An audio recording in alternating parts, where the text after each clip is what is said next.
Accountability is something that is rare with communities, groups, and political parties.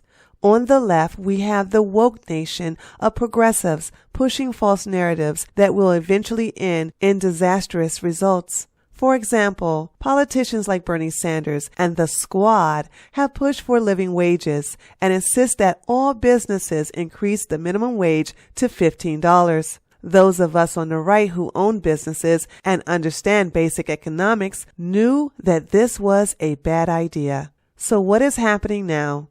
Employees' hours are cut, health benefits are dropped, people are being laid off, and businesses are closing. Who on the left is keeping their side, the liberal/Democrat side, accountable for this?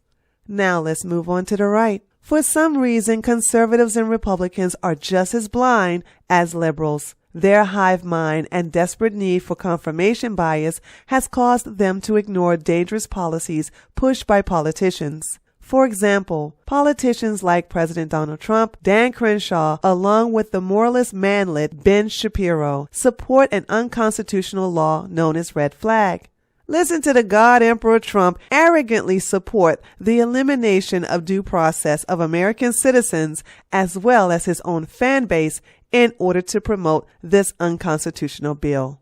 Additional tools if an individual is reported to be a potential danger to themselves or others.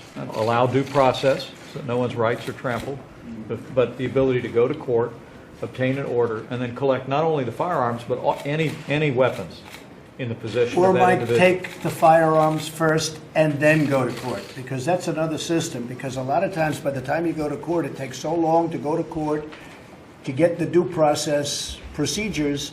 I like taking the guns early.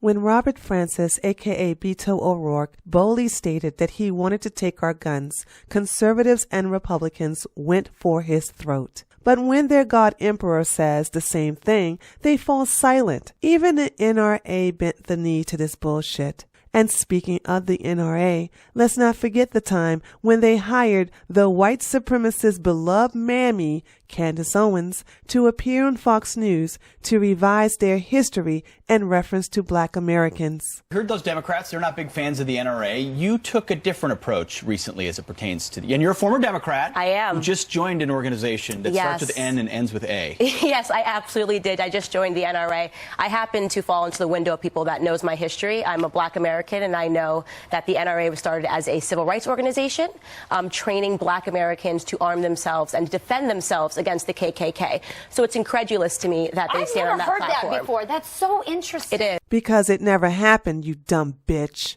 Sometime in the future, I will upload my disdain for the NRA and why they're worthless as a guns rights advocacy group. Once upon a time, I used to be a proud member of this organization. Not anymore. I will go into detail about this in a future video, but for now, remember this.